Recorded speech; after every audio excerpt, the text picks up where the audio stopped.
Hoje eu tenho o privilégio de conversar com a Jéssica Leite, que eu conheci no Horaces Global Meeting, que é um evento que reúne pessoas para pensar futuros. E não por acaso, eu estou aqui por acaso, mas não por acaso a Jéssica está aqui, porque ela é uma futurista. Posso te chamar de futurista, né? Pode, Jéssica, pode se sim. apresenta, por favor. Claro. Primeiramente, obrigada pela oportunidade de conversar, de trocar ideias contigo aqui. Então, me apresentando, eu sou Jéssica Leite, sou futurista desde 2018. A minha especialidade é em metodologia e letramento de futuros. E sou fundadora do LabF Plus, que traz Foresight, que é a abordagem de estudos de futuro sistematizado, para o mundo dos projetos de impacto social. E como futurista eu venho atuando aí, já atuei com a Federação das Indústrias do Rio de Janeiro, agora atuo com a Federação do Ceará no Observatório. Como futurista também estou junto com o pessoal do Instituto Toriba, que é do setor da filantropia, que propõe também esse diálogo de futuro para tomar decisão e achar solução. E sou uma apaixonada pela área. Então, vou compartilhar um pouquinho aqui na sua condução, como tem sido minha jornada. Muito obrigado por topar esse papo. Nada. Me conta o que faz um futurista, o que é ser futurista? Beleza, vamos lá. Essa é uma pergunta que move muitos debates na minha área. Imagina. Porque a gente tem muito pouco consenso, né, nesse setor. Mas eu vou trazer a minha percepção. Legal. Né? O futurista é aquele que tem as ferramentas que nos auxiliam a entender as possibilidades daquilo que está por vir e como que esses movimentos podem nos impactar para que em cima disso então, a gente consiga tomar decisão. Né? Então, a gente tem diferentes ferramentas, diferentes instrumentos, diferentes métodos, e eu gosto muito de trazer sempre para esse campo a palavra e o fazer da pesquisa, que a gente faz pesquisa, né? A gente olha para o que está acontecendo agora, a gente tenta identificar o que a gente chama de sinais do amanhã, sinais do futuro, que tem então outros nomes para isso, para que a gente possa então extrapolar. E entender possibilidades, entender cenários, entender contextos, como que o futuro pode vir a se apresentar. Só que o futurista não faz uma coisa que também é muito importante da gente falar. O futurista não quer adivinhar o que está para acontecer. Não é Nostradamus. Não é. Isso a gente pode tentar fazer no tarô, em algum outro lugar.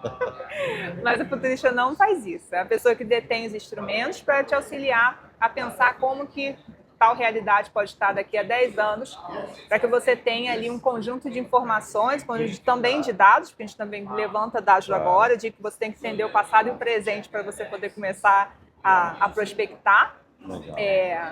Então o futurista ajuda nisso, de entender o agora, entender como pode vir a se apresentar o amanhã, o que pode te impactar enquanto instituição, enquanto indivíduo, ou mesmo um objeto de análise, por exemplo. Então, um não resumo foi isso sobre o que é um futurista. Foi um ótimo resumo. Como você chegou nisso? Você comentou comigo que você fez Marinha. Foi lá que você conheceu o futurismo ou você já perseguia isso antes? Como é que foi? Eu cheguei realmente pela Marinha. Que legal. E eu digo que a vida me levou para esse lugar.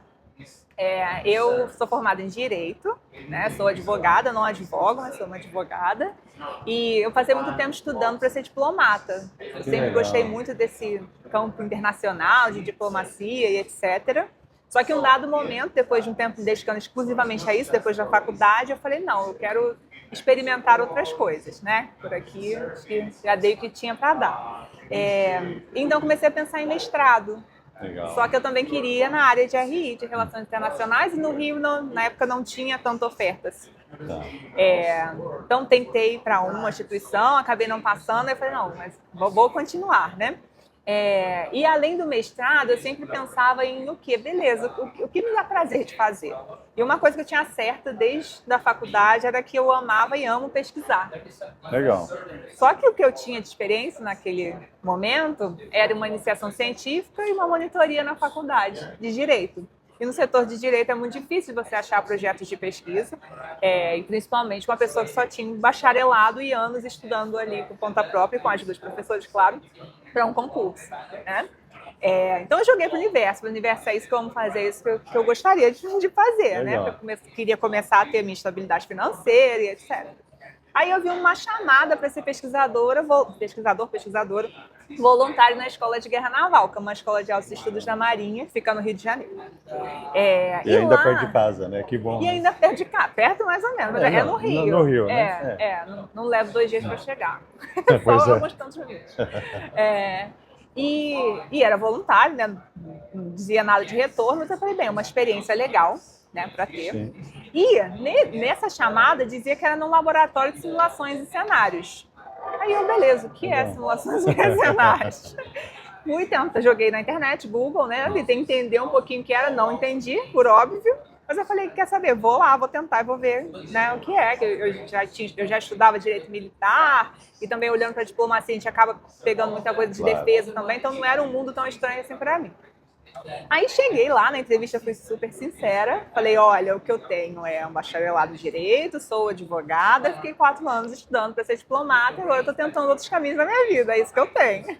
E na hora ali, né, eu recebi um feedback de, seu perfil está muito alinhado com o que a gente propõe aqui, eles me explicaram, né, como que era a dinâmica, e me informaram de um mestrado que tinha lá, que tem até hoje, que é o Programa de Pós-Graduação em Estudos Marítimos, que hoje em dia também tem doutorado, e me perguntaram, você não tem interesse de tentar a prova? Eu falei, tá bom, e era o último dia. Uau!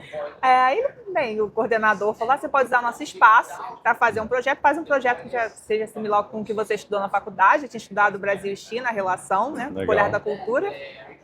E ver, né? Se inscreve, aí fui, me inscrevi, passei o dia inteiro nisso, fiz a prova, tive 2 semanas para estudar algumas coisas que não faziam parte muito do que eu sabia, mas consegui me preparar e passei. E então, no mesmo momento, isso era 2017, aí eu passei, entrei na turma de 2018, e eu também passei para ser pesquisadora. E desde que eu entrei, a minha escolha foi por seguir pela linha de pesquisa que é de metodologia em estudos de futuro, ou Foresight. Legal. Então aí começou minha jornada. E eu digo que o momento em que eu percebi que esse era um caminho para mim foi quando eu estava num cursinho preparatório para ser pesquisadora, né, que dava uma introdução, o que é estudos de futuro, e também o que é defesa, todo esse letramento, né? E o coordenador, que é atual também coordenador de lá e meu orientador no doutorado agora, que bom. Ele sempre pedia para a gente procurar alguma literatura, algum case, né, que a gente tivesse identificado que tratava de futuros para a gente levar e compartilhar com a turma. E eu achei um estudo, era um artigo que falava de um projeto de um professor no Rio Grande do Sul que tinha aplicado metodologia de cenários numa comunidade carente lá para pensar o que eles queriam ali. Que demais. E ele fez todo esse processo. A gente tem uma abordagem dentro do estudo de futuro, que a gente fala que é futuros participativos, que a gente pega a ferramenta para gerar esses espaços de diálogo e muitas vezes o foco é empoderar essas pessoas, para elas entenderem onde elas estão, também quem são as pessoas que têm um poder de movimentação, entender seus próprios poderes também de mudança da realidade. E quando eu vi isso, eu falei, gente, olha o poder dessa ferramenta, de juntar a gente, e principalmente gente que passa pelas dores que a gente tem que olhar e encontrar solução enquanto sociedade, e com elas e com todo mundo co-criar a solução. Sabe? E eu falei, bem, legal, gostei disso. Aí você achou mais ainda. Aí eu falei, legal. E assim começou. Que legal. Que história bacana. Às vezes a gente não consegue planejar tudo, né? No final das contas. Né? Você estava falando aqui, eu pensei em 2 coisas. Uma, que baita atitude empreendedora, que é a minha pauta, né? O empreendedorismo, a inovação. Que baita atitude empreendedora. Eu costumo dizer que empreender não é tão CNPJ, é como a gente encara as oportunidades. Se a gente encontra um problema e fala, eu quero resolver isso, a gente é empreendedora ou empreendedor. E é exatamente o que você acabou de me contar, isso é muito legal. Mas me lembrou de uma história que eu não fui sincero como você no meu primeiro estágio em jornalismo. Estava na faculdade e apareceu uma vaga para fazer diagramação das jornal, revistas, coisas, até no jornal da faculdade. Eu usava naquela época, já faz uns 30 anos, CorelDRAW e Photoshop, que eu nunca tinha ouvido falar. Aí eu fui para a entrevista na sexta-feira e os caras conversamos, não sei o que lá, mas precisa manjar de Corel e Photoshop. Não, eu sei, não tem problema. Então tá bom, então você vem na segunda-feira e faz um teste. Passei o fim de semana estudando Corel e Photoshop, não tinha internet, não tinha nada, foi tudo, sei lá, livro, não lembro mais, mas deu. Deu certo também, mas me lembrou que você foi sincero, eu devia ter sido também. Mas foi legal, mas foi legal. E voltando para o que importa, Tá bom. Você comentou que você olha, então hoje, no teu dia a dia, na tua empresa, você olha para comunidades na maior parte do tempo, ou todo o tempo, para desenhar esses cenários de futuro para essas pessoas. É mais ou menos isso?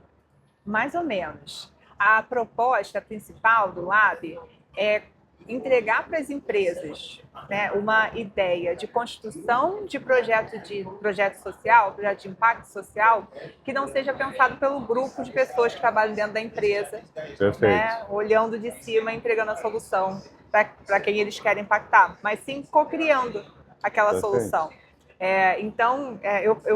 Eu trago muito que também tem um olhar do design thinking, porque é ele que junta tudo isso que eu vou te falar agora, né? Então, a ideia é que quando uma empresa que tem a preocupação em olhar para o S do ESG, né?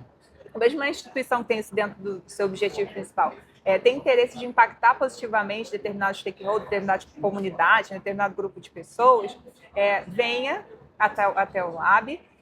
E a gente, a partir do que eles têm de interesse, talvez se já tem algum recorte de setor, por exemplo, eu quero fazer o projeto na parte de educação, a gente consiga usar instrumentos para mapear quem são aquelas pessoas que vão ser impactadas. Legal. Em cima disso, convidar essas pessoas para fazerem uma visualização daquilo que elas querem, naqueles tópicos que são o objeto. E nesse exercício também, que aí entra também o grande poder do estudo de futuros, é não só visualizar aquilo que elas desejariam ver materializado, mas convidá-las a voltar para entender as iniciativas que podem, a partir do agora, levá-las até aquele momento. Aí, feito isso, aí entra o design thinking com uma cola, né, para todos os momentos, é convidar, então, pessoas de dentro dessa empresa para co-criarem, para construírem soluções em forma de projetos sociais em cima daquilo que avançar esse espaço. Exatamente. Que legal. Não fazer o caminho inverso, pensar num projeto, né, concluir e depois fazer a avaliação dele no final. Você vem de trás para frente, então. Aí essa é a proposta principal. Além de gerar diálogo sobre futuros participativos também. Que legal. Você tem alguns resultados que você possa compartilhar, ainda que não sejam nem os resultados finais, porque eu imagino que isso seja um trabalho de longo prazo, assim, mas eu imagino que você também tenha conquistas intermediárias, assim. Como é que está sendo essa experiência? Eu estou muito curioso, tá? Estou perguntando muito. Como é que está sendo essa experiência nos trabalhos que você já executou ou está executando com as pessoas que estão ali? Porque eu costumo dizer sobre educação particularmente e educação empreendedora, que é como a gente abrir a persiana. As pessoas que estão nas comunidades ou em situações que limitam as suas crenças, as suas possibilidades, quando... É assim que eu vejo, tá? Quando essas pessoas podem acessar, por exemplo, educação empreendedora, eu digo que é como abrir a janela e você passa a enxergar um mundo muito maior do que quando você está enfiado numa realidade que te espreme, assim, né? Eu imagino que você interaja com pessoas que estavam vivendo desse jeito ali, sem ter muitas perspectivas, e você está abrindo as janelas para elas enxergarem todo mundo que está lá fora, todas as possibilidades. Como é essa interação? Porque eu me emociono só de pensar, assim, como é que é? Olha, então, eu estou no momento de vender ideias e procurar parceiros. Legal. Então, toda essa proposta que eu estou tentando aqui resumir para você do que é de processo, eu ainda estou tentando achar pessoas que comprem junto comigo para que eu possa, de fato, implementar essa abordagem, sabe? Mas eu vou trazer um pouquinho da experiência que eu tenho em outros ambientes e que me trouxeram até chegar no lado, sabe? Porque eu venho aplicando estudos de futuro em outros contextos, aí tanto dentro da Marinha, quanto também falando com empresários, dentro das federações e etc. E um dos grandes desafios que a gente tem, quando a gente tenta, e normalmente a gente tem que consultar pessoas que vivem a realidade que a gente quer entender, para então prospectar, é mostrar para elas que está tudo bem elas se desprenderem do passado e do presente para pensar como que o futuro pode ser. E isso é mais forte ainda quando você está falando de futuro desejado. Normalmente, nesses contextos de planejamento estratégico, a gente trabalha com futuros possíveis. A gente parte daqui e vê as possibilidades. O desejado, você fomenta a pessoa para que ela construa uma realidade e depois você faz o backcasting, você vai tem voltando. muita emoção, muito sentimento envolvido, eu imagino também. Tem, né? E também tem muito medo do erro. E aí, quando eu já participei de algumas facilitações em que, enfim, você pode fazer processo de letramento através de workshop, através de jogos de tabuleiro, e tem muitos cases legais. Eu tive a oportunidade de trabalhar nessa realidade, né? E aí o que você falou de abrir possibilidades, eu acho, especialmente nesse momento eu vi, porque eu estava falando sobre isso ontem. Quando a gente não se coloca nesse lugar de ter que pensar no futuro enquanto profissão, enquanto o seu dever profissional, vamos dizer assim, como é o meu caso, né? A gente acaba realmente ficando muito presa aos desafios do agora, que a gente tem que dar conta agora. Claro. Né? Então, sair desse lugar e prospectar é muito complicado. Aí entra o trabalho do futurista, o trabalho do facilitador nesse lugar. E nesses workshops, especialmente, no final, você consegue ver o brilho nos olhos das pessoas. De cara, realmente isso poderia acontecer. Que legal isso. De ver possibilidades, sabe? E além disso, acho que também o brilho nos olhos vem de ouvir outra opinião. Não é todo mundo que é aberto a ouvir outra opinião. Verdade. Mas eu vejo que eu já tive oportunidade de rodar esses workshops em grupos de pessoas que realmente não se conheciam. No máximo vão 2 pessoas juntas, mas sei lá, 20 pessoas se separam em grupo, aleatoriamente. E eu vejo essa animação de conhecer outros pontos de vista. E como que esse conhecer outros pontos de vista também abre mente. Junta o abrir mente de pensar possibilidades do que poderia ser e nesse momento não é, e esse frescor de você abrir a janela para olhar de repente para trás. Você estava olhando só para frente, você estava olhando só para o lado, sabe? Sim. Aí foi isso que me levou até onde eu estou agora, sabe? O Lab, ele tem... eu nunca lembro exatamente quantos meses ele tem, porque ele foi começando. Sim. Até ele ganhar o CNPJ dele, sabe? Que legal. Mas eu quis muito trazer isso para a vida, o Lab ter o nome dele, para que eu possa levar isso a outros lugares também. Para materializar, né? Aí você começa a ter mais... Não, para levar esse poder do Futuros para esse outro lugar de vamos pensar a solução para os nossos problemas urgentes. Sim. Né? E vamos dialogar com instituições, com organizações que já têm toda uma estrutura e que têm um grande poder de gerar mudança em um grande número de pessoas. Né? Então, eu acho que isso que você trouxe de abrir possibilidades é muito poderoso nesse lugar. E a gente consegue ver tanto num estudo de futuro, talvez mais convencional, você vai passar um questionário ou vai fazer uma entrevista, né? Vai falar com profissionais de determinada área, quanto também nesses ambientes de workshop ali, mais para a pessoa entender o que é estudos de futuro. E dentro desse contexto de projeto social, para mim, é realmente potencializar o poder que a ferramenta de pensar futuros tem. Usar para um propósito, né? Exatamente, para um grande propósito. E só o convite de pensar futuros, acho que a pessoa já leva para casa uma sementinha ótima, sabe? Pode ser 5 minutos. Enfiado nos problemas, né? É legal poder dar essa afastada, né?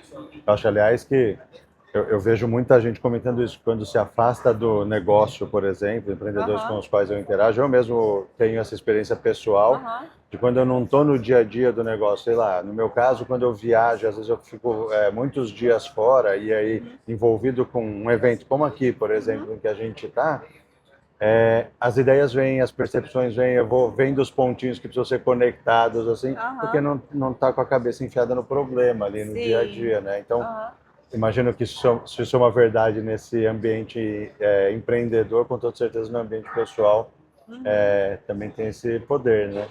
Que legal. Você estava comentando sobre algumas ferramentas, mas você também comentou sobre seus livros. Fala pra gente dos seus livros, por favor. Falo. Bem, eu tenho 2 livros, né? Sou coorganizadora e coautora. E eles nasceram num grupo de pesquisa, num grupo de colegas muito queridos. Eu digo que eu aprendi a trabalhar em grupo com eles, porque a gente tinha uma sinergia muito boa, a gente conseguia entregar coisas no laboratório de simulação de cenários da Escola de Guerra Naval.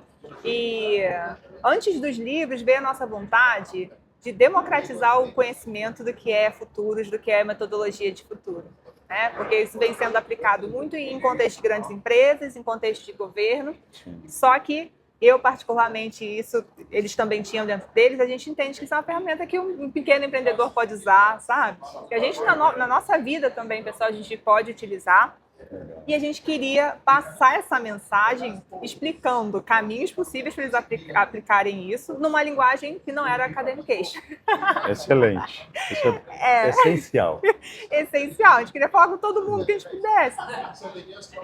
Então, a gente começou com publicações nas nossas redes, né? Como eu comentei contigo. E até que um dado momento, um empreendedor, já de muito tempo, com mais experiência que a gente, chegou, cara, por que vocês não fazem um livro? E começamos. Então, foram 4 anos para Explorando Futuros Possíveis. E ele, então, nasceu, né, com essa primeira parte, explicando o que é estudos de futuro, o que é metodologia prospectiva, metodologia de futuros. E depois, no decorrer da construção, né, a gente recebeu aí um insight de um colega da gente trazer cases e trazer especificamente essas pessoas que viveram e experienciaram esse case para contar como que elas aplicam metodologia de futuro. Que legal. E algo, né, que me deixou muito animada, que a gente conseguiu colocar lá, é que a gente pediu para que esses coautores que trouxeram os cases falassem algo que normalmente eles não dizem. São os desafios, quem faz a pesquisa de fato. Importante.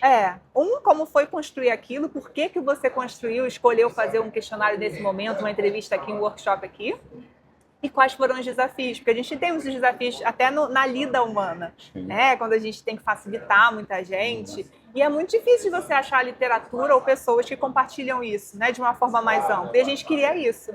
A gente queria que as pessoas conseguissem ler o livro e ok, poderiam não sair, vou fazer uma grande pesquisa de futuros, mas que entendesse pelo menos o que envolve conta instrumental e desafios da gestão do fazer pesquisa. Perfeito. Né? Então, assim, Explorando Futuros Possíveis. E o Arranjos Metodológicos, ele é o fruto de 1 ano de trabalho também do Grupo Arranjos, no LSC, da Escola de Guerra Naval, que enquanto eu liderava, né, eu dei ainda mais fôlego ao que a gente já vinha fazendo, que era o de ter uma pauta de estudo de ferramentas de futuros. Então, a gente fazia um mapeamento daquilo que as pessoas da nossa área vinham utilizando, e a gente ia tentando bater. Então, a cada ano, cada um ficava responsável por uma, estudava, compartilhava com a gente nas reuniões ali e escrevia um textinho também com essa linguagem mais acessível e bem prática, né? Ponto forte da ferramenta, desafios dela, descrição. A gente tinha o moldezinho. Então, Arranjos Metodológicos nasceu juntando esses trabalhos, esses resumos de 1 ano e também unindo a ele alguns textos de opinião sobre o fazer pesquisa. Então, e esses 2 livros são abertos, então quem quiser baixar...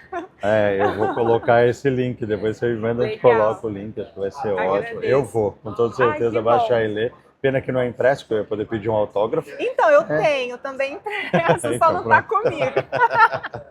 Eu tenho impresso também. Mas que legal. Se alguém tiver o mesmo privilégio que eu tive de te conhecer e conversar com você aqui, e se encantar pelo futurismo, que é muito encantador, o que essa pessoa deveria fazer? Quais são os primeiros passos para chegar no lugar que você está hoje? Beleza, vamos lá. Pode ler meus livros. Acho que é um ótimo começo. Eu acho que aí já estamos bem. Não, mas brincadeiras à parte, tem muito pouca literatura em português. É mesmo? Na minha área.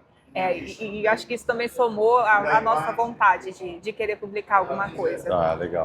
Para realmente tornar mais acessível. Eu sugeriria começar lendo algo que fosse mais geral. Aí eu falei de ler o livro, não era jabá, não. É porque eu acredito que textos que conseguem dar um panorama mais aberto de qualquer área, para quem está começando, é muito bom. Sim. Porque é como se... a gente deu uma aprofundada nas ferramentas ali, mas na primeira parte do livro a gente também se preocupou de trazer a área desse panorama mais amplo, sabe? O que é futuro, o que não é futuro, igual eu falei aqui contigo, não é prever, a gente também botou o que não é. Isso é bom. Lá. Então, qualquer outra literatura, né? Não, mas é legal, porque equaliza a informação, né? Coloca um sedimento, coloca uma base para você depois e se aprofundando e entendendo para que lado que você vai, o que te chama mais atenção. Então, eu indicaria fazer essa pesquisa e tentar procurar, talvez, revisão de literatura. Tem muito artigo que faz revisão de literatura, que aí vai pincelando, fulano fala isso, ciclano fala aquilo. Normalmente tem ali pessoas que já fazem isso há muito tempo, a gente tem grandes nomes na área. Aham. Então, eu daria essa dica. Legal. Buscar esses textos de panorama. Excelente. E tem cursos? Tem cursos Olha, para formar futuristas ou que você possa usar para ir compondo Caixinha de sua caixa de ferramenta? tem cursos. Esse também é um outro desafio, aí é mundial, mas aqui no Brasil a gente tem um MBA, que é recente, do ano passado. Não vou falar o nome de marcas, porque eu não Pode falar, não tem posso. problema nenhum. Da ESPM, eles têm Legal. um MBA em Foresight, que é bem recente. E fora isso, a gente tem cursos que têm como linha de pesquisa estudos de futuro. No meu curso de mestrado e doutorado, que é o mesmo, que é o de estudos marítimos, a linha 2, que é a linha que eu estou, trata de direito do mar, trata de relações internacionais, trata de métodos prospectivos e tomadas de decisão. Legal. Então lá é uma instituição de ensino superior em que eu consigo ter aula com um professor, né, uma pessoa experiente, e que vai falar dessa área para mim com esse olhar de panorama e também de aprofundamento. E cursos, e tem crescido a quantidade de pessoas que têm veredado para esse campo de estudos de futuro e de foresight, que oferecem cursos executivos, cursos rápidos. Aí tem que mapear, dar uma mapeadinha. Legal. E como eu te disse, não tem consenso. Então, esse é um desafio.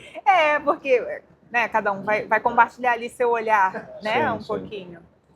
Mas não tem um curso específico para formar futurista, do Interessante início ao isso. fim. O MBA, acho que não sei exatamente a história do começo, eu conheço algumas pessoas que estão envolvidas, veio um pouquinho nessa vontade também de vamos criar. E tenho também muitos colegas que têm trabalhado nisso. Tem uma federação internacional de estudos de futuro, eles usam exatamente esse termo, que eles criaram uma certificação Que legal. para cursos. Aí em Houston se eu não me engano, eles foram os primeiros a receber essa certificação. Tem um programa de pós-graduação que é para Foresight, sabe? Que legal. E estudos de futuro, mas é ainda a batalha do campo, devo te dizer. Normalmente quem trabalha com isso, cada um veio de um background e tem muito a questão do ser autodidata, de ir Legal. catando isso que eu falei de referências, artigos, sabe? E montando a coxa de retalho. Mas imagino que seja até interessante, porque no final das contas está definindo quem vai trabalhar com isso, quem tem esse perfil, né? Esse perfil empreendedor, de ir lá buscar informação, de se virar, Também. de alguma forma define, porque deve ser um exercício interessante que se tem que dedicar muito tempo e pensamento sobre, né? E você se coloca num lugar de muita humildade, de entender que é um aprendizado constante, como tudo na vida, né? Sim. Mas eu acho que essa estrutura, né, da área, como você disse, acaba nos convidando a esse lugar, de estar sempre aberto. Não, eu não estava vendo por esse lado, sabe? Que legal.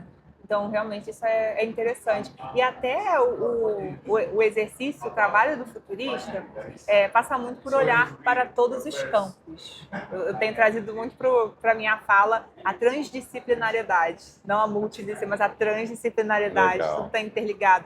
E você tentar compreender possibilidades do futuro nos requer esse olhar, sabe? De olhar para um comportamento social e tirar dali alguma coisa referente à economia, outra coisa referente à política, porque está tudo interconectado realmente. Sim, de fato. Então o futurista tem que ser muito empreendedor na mesma lugar. Que bom. Jéssica, obrigado mais uma vez. Cara, foi tão legal. Assim, eu já tinha ficado encantado com o que você apresentou para a gente no começo do evento e agora estou mais ainda dessa conversa espetacular. Obrigado demais. Viu? Nada, eu te agradeço também pela escuta, pela condução e pela oportunidade de compartilhar e de aprender também um pouquinho com você. Valeu. Nada.